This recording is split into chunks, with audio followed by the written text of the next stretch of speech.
বন্ধুসকল মই আছোঁ বৰ্তমান হোটেলত আৰু এটা টাইম হৈছে 4টা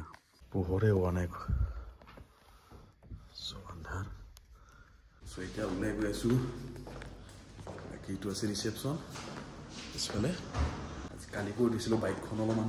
ছাইডত নহ'লে বাইকখন অলপ ওলাব নোৱাৰা পৰিস্থিতিত আছিল দুখন গাড়ী আছিল ইয়াৰ পৰা ওলাব নোৱাৰিম কাৰণে অকণমান তাত থৈ দিছোঁ বন্ধুসকল মই আছিলোঁ যোৱাকালি এইখন হোটেলত এইখন হোটেলৰ নাম হৈছে হিলছ ভিউ হোটেল একদম ৰিজনেবল প্ৰাইচ হয় অনলি 1 ডেৰ কাৰণে মানে 2000 रुपीस বাকি যদি বেলেগ হোটেলৰ লগত কম্পেৰিজন কৰে 2000ত বহুত বেয়া ৰুম পায় কিন্তু এইখন হোটেলত মান ধুনীয়া ৰুম হাইজেনিক লগতে স্পেচিয়াছ লগতে মানে ষ্টাফবোৰ ইমান মানে ফ্ৰেণ্ডলি হয় বহুত ভাল লাগিছে এইখন হোটেলত থাকি এনেকৈ বাইকখন ইয়াতে পাৰ্ক কৰি থৈ দিছিলোঁ যোৱাকালি বাইকখন লক চক কৰি থৈ দিছোঁ এতিয়া ওলাই যাম গাইজ নংজৰং ভিউ পইণ্টলৈকে ইয়াৰে পৰা প্ৰায় 36 কিলোমিটাৰমান হ'ব নংজৰং ভিউ পইণ্টলৈকে মই য'ত আছোঁ হিলছ ভিউ হোটেলৰ পৰা আৰু এতিয়া সময় হৈছে ৰাতিপুৱাৰ 4:38 আৰু আজি হ'ল 20 অক্টোবৰ দেখাই পাইছে পুৰা আন্ধাৰ একো নাই ইয়াত এতিয়া তালৈকে চিধা গৈ আছোঁ আৰু পিন্ধি লৈছোঁ জোতা 2খন পেণ্ট লগতে এইখনৰ পৰা এটা চাৰ্ট পিন্ধিম কাৰণ ঠাণ্ডা বহুত আছে ইয়াত টেম্পাৰেচাৰ মই দেখাই দি আছোঁ আপোনালোকক ইয়াৰে টেম্পাৰেচাৰ কিমান আছে মই আছোঁ মাউৰিংনেং ইয়াৰে টেম্পাৰেচাৰ আছে 13 ডিগ্ৰী এটা বস্তু দেখাই আছোঁ বৰ্তমান চলি আছে লাচুঙত 11 মানে লাচুং মানে ছিকিমৰ লাচুং তাতো মোটামুটি সেম ডিগ্ৰী চলি আছে 1-2 ডিফাৰেঞ্চ আছে মানে ভাবিছোঁ ইয়াতে কিমান ঠাণ্ডা হ'ব পাৰে আৰু এতিয়া বাইক চলালে কিমান ঠাণ্ডা হ'ব সেইকাৰণে পুৰা প্ৰিপেয়াৰ হৈ লৈছোঁ 39 কিলোমিটাৰ আছে 1 ঘণ্টা 25-30 মিনিটমান লাগিব মোৰ লোকেশ্যনৰ পৰা নংজং ভিউ পইণ্টলৈকে আৰু গাইজ তাৰে বেষ্ট টাইমিং হ'ল মোটামুটি 4টাৰ পৰা 5টাৰ ভিতৰত যদি আহে তেতিয়াহ'লে চেষ্টা কৰিব তাৰে ওচৰত থকাৰ কাৰণে যিহেতু মই নংজঙৰ পৰা বেছি দূৰত নাই 39 কিলোমিটাৰ দূৰত আছোঁ সেইকাৰণে চালোঁ যে এইখন হোটেল বেষ্ট হ'ব ইয়াতে থাকিলোঁ আৰু বৰ্তমান এতিয়া সেই সূৰ্য উদয়ৰ দেখা পাই আছে লেয়াৰটো তাত এনেকুৱা ভিউটো পাম মানে সেই চাবৰ কাৰণে গৈ আছোঁ তাত আৰু লগতে ক্লাউডি হৈ থাকে একদম এয়া আৰম্ভ হৈ গৈছে ভিউ মানে মই আছোঁ বৰ্তমান নংজৰং ৰাস্তাত টাইম হৈছে 5:06 আৰু ইয়াৰ পৰা দেখুৱাইছে এতিয়াও 1 ঘণ্টা 5 মিনিট 28 কিলোমিটাৰ বাকী ৰাস্তাত ভিউ চাওক মানে কি ক'ম ৱাও ৰাস্তাত এনেকুৱা ভিউ দেখা পাব মানে পাগল হৈ যাব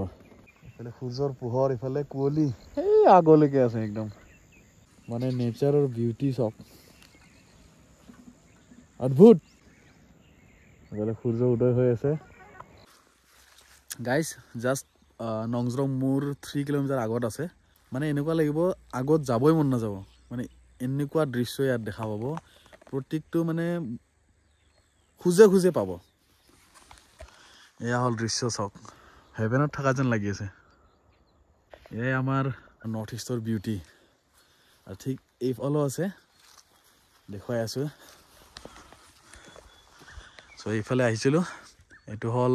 শ্বিলং চিটিৰ পৰা অহা ৰাস্তাটো যাব এইফালে নংজঙৰ ফালে আৰু ঠিক এইফালেও আছে এনেকুৱা দৃশ্য চাওক বাকী সেইবিলাক আছে খেতি এনেকুৱা বন্ধাকবি হওক কিবা হওক এইবিলাক খেতি কৰে ইয়াতে পাহাৰতে বাকী ইয়াত ভিউ চাওক গোটেই পাহাৰ তেনেকৈ কানেক্টিং একদম আগলৈকে আৰু এইফালে ৰ'দ ওলাই গৈছে কি ধুনীয়া এটা ভিউ এতিয়া জাষ্ট 3 কিলোমিটাৰ আগত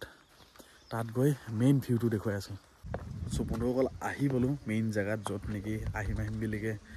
ৰাতিপুৱাৰ পৰা প্লেন চলি আছিলে তো এতিয়া হৈছে টাইম মোটামুটি 6:18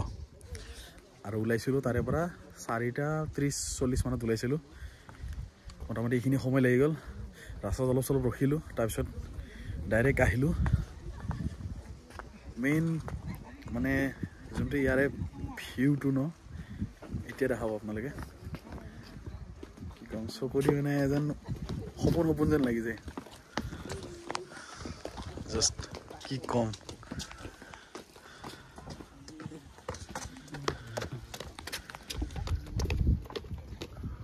মানে কেনেকুৱা এটা লাগি আছে ৰাতিৰ পৰা ঠাণ্ডাৰ কাৰণে মানে মোৰ গোটেই মাত বহি আছে যেহেতু ইয়াৰে মানে এডজাষ্ট হোৱা নাই তাতে আমাৰ যেহেতু গুৱাহাটীত মানে গৰমটো বহুত বেছি তাত চলি থাকে 25ৰ পৰা 30 ডিগ্ৰী বা 35 ডিগ্ৰী আৰু ইয়াত আহিলে ডাইৰেক্ট 14-15 সেনেকৈ চ' এডজাষ্ট হওঁতে অলপ সময় লাগি যায় সেইকাৰণে অলপ অসুখ চৌ মানে গলৰ প্ৰব্লেম বা চৰ্দি তৰ্দি হৈ যায় আৰু চ' এয়াই ভিউ এইফালে ড্ৰ'ন চ্ৰ'ন উৰাই আছে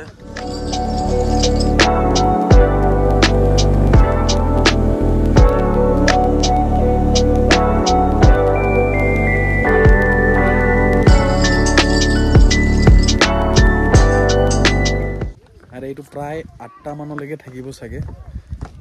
মানে মই জানাত আৰু মানে এবাৰ মই লাষ্ট টাইম আহিছিলোঁ 2 বছৰ নে 3 বছৰ আগত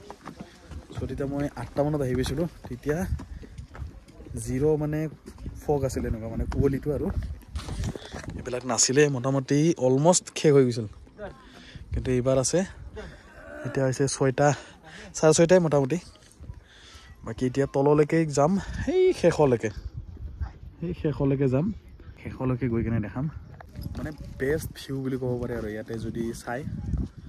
এইফালে চাব এবাৰ গোটেই যিমান পাহাৰ আছে পাহাৰৰ মাজে মাজে এনেকৈ গোটেই কানেক্টিং হৈ আছে অকল এইখিনি বুলি নহয় এইফালেও গোটেই যিমান আছে চব কানেক্টিং হৈ আছে বাকী চিৰিবোৰ এনেকৈ পাথৰ দি বনাইছে গোটেই তললৈকে চ' এতিয়া গৈ আছোঁ তলত ইয়াত যোনে ধুনীয়াকৈ যায় তলত যদি ছিংগল গৈছে তো ঠিকে আছে যদি ডাবল গৈছে মানে কাজিয়া কৰি কৰি গৈ আছে ইয়াত তেনেকুৱা চিন হৈ আছে যদি কাপলছ আহিছে কাপলছৰ কাৰণে এটা মই হিণ্ট দিব বিচাৰোঁ নামোতে ঠিক আছে আহোঁতে আপুনি এক্সট্ৰাকৈ আহিব নহ'লে কাজিয়া পেচাল কৰি আহিব লাগিব চ' ইয়াত তেনেকুৱা পৰিস্থিতি যিহেতু ইমান ওখ আপ তালৈকে দেখাততো ইজি লাগিছে কিন্তু বহুত ডিষ্টেঞ্চ হয় কিন্তু গাইছ এইবিলাকৰ যিটো এটা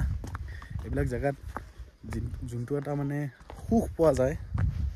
আন ক'তো পোৱা নাযায় অকল ঘৰত বহি থাকিলে নহ'ব ভিডিঅ' চাই থাকিলে নহ'ব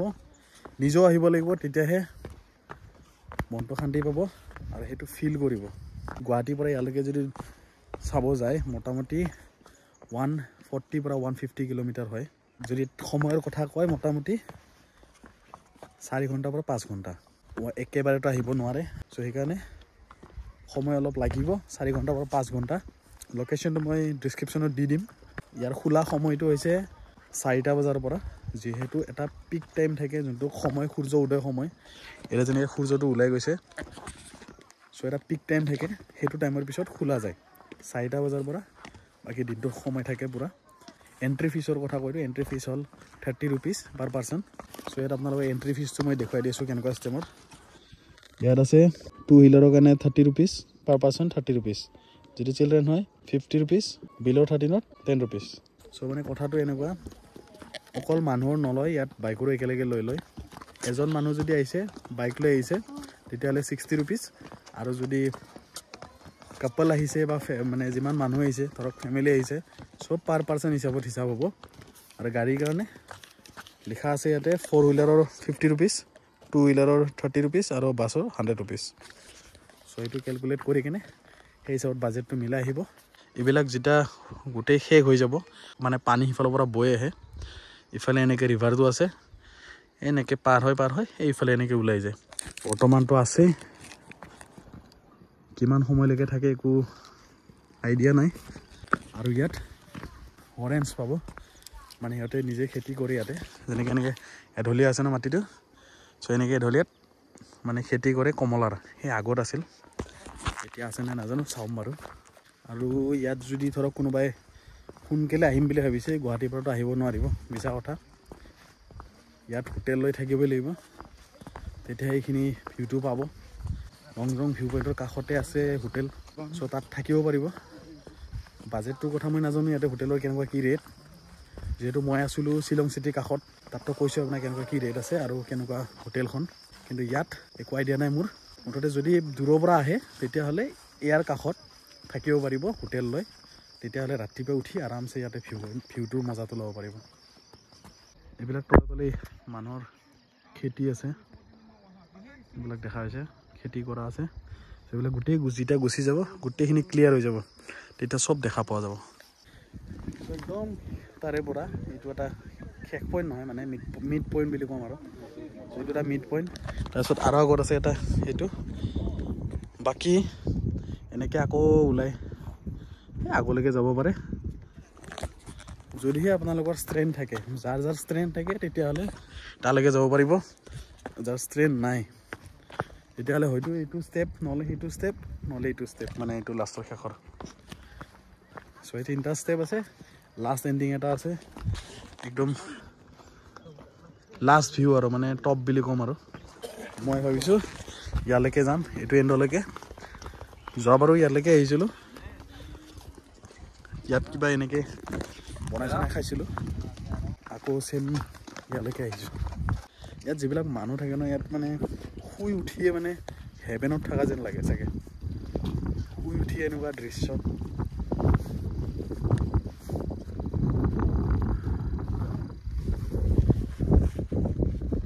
কি ক'ম চ' এতিয়া টাইম হৈ গৈছে বিদায় কৰা লংজং ভিউ পইণ্টত আৰু আজি যাম ঘৰত ৰিটাৰ্ণ চ' এইফালে এতিয়া ওলাই গৈছে এনেকৈ খেতি পথাৰবিলাক চাব পাৰে এইবিলাক এইফালে ষ্টিল আছেই মানুহবিলাক এনেকৈ তলত গৈ আছে এইফালে বেলেগ ভিলেজত যোৱা ৰাস্তা আছে মানে এইফালেদি আছে আকৌ এনেকৈ এইফালেদিও আছে চ' আগলৈকো মানুহবিলাক বহুত গৈছে এইবিলাক চ' এতিয়া ৰিটাৰ্ণ যাওঁ য'ত বাইক পাৰ্ক কৰিছোঁ তালৈকে চ' আগতে হোটেল গৈ লওঁ তাৰপিছত তাত অলপ কিবা খাই লওঁ বনাই কেনে আৰু যোৱাকালি হোটেলতে বনাই খালোঁ মানে ৰেষ্টুৰেণ্টত তেনেকুৱা নগ'লোঁ যিহেতু মই যোগাৰখিনি লৈ আনিছোঁ বনোৱা ষ্টভ হওক গেছ হওক চব লৈ আনিছোঁ চ' গোটেই তাতে খাইছোঁ বনাই সেইটো এটা ছেভিংছ বুলি ক'ব পাৰি যদি বাজেট কমকৈ হেৰি কৰে তেতিয়াহ'লে ছেভিংছটো বহুত ইম্পৰ্টেণ্ট হৈ যায় চ' সেইকাৰণে বহুতখিনি বস্তু ৰেডি ৰাখিব লগা হৈ যায় চ' এতিয়া উঠি গৈ আছোঁ ওপৰত লাহেৰে ফাটা আৰম্ভ হ'ব ধুনীয়া এটা ভিউ চ' এয়া শেষ আৰু লংজং ভিউ পইণ্টৰ ডেষ্টিনেশ্যন সেই তাত আছিলোঁ তাৰ পৰা আহি ইয়াত পালোঁ এতিয়া আকৌ ৰিটাৰ্ণ গৈ আছোঁ তালৈকে মানুহবিলাক দেখা পায় নিজৰো চিন্তা লাগি গৈছে যিহেতু আগতে এবাৰ আহিছোঁ কিন্তু হ'লেও টাইম টু টাইম চেঞ্জ হৈ থাকে ভাগৰ লাগিবই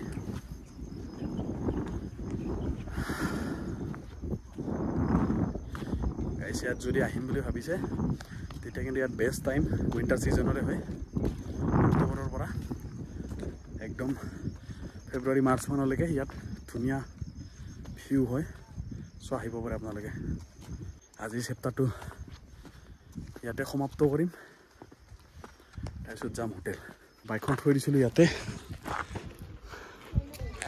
আৰু গৈছিলোঁ এইটো ৰাস্তা দি মানে মেইন সেইফালে যাব লাগে আৰু যদি গাড়ীও আনে গাড়ী পাৰ্ক কৰিব পাৰিব ন' প্ৰব্লেম যদিহে স্পেচ থাকে বাহিৰতে তাতে থ'ব পাৰিব এনেকৈ থ'ব পাৰিব কিন্তু টিকেটটো তাতে কাটি আনিব লাগিব আৰু যদি নাকাটে ইয়াত থাকে চ' ইয়াতো কাটিব পাৰিব তাৰপিছত যিহেতু আজি দিৱালী চ' দিৱালীৰ কাৰণে ঘৰত সোনকালে গৈ পোৱাৰ কাৰণে মাথা মাৰি আছোঁ যিটো ট্ৰিপৰ কাৰণে আহিছিলোঁ এতিয়া বিদায় দিব সময় হৈ গৈছে মানে একদম ধুনীয়া হোটেল আৰু কি ক'ম যদি কোনোবাই ইয়াতে ধৰক মেঘালয়ত কোনোবা আহে শ্বিলং চিটিৰ কাষত তো এইখন হোটেলত আপোনালোকে আহিব থাকিব পাৰে বেষ্ট হোটেল হ'ব 2000 চ' এতিয়া কৰোঁ বাই বাই এতিয়া যাওঁ ঘৰত বাইক ৰেডি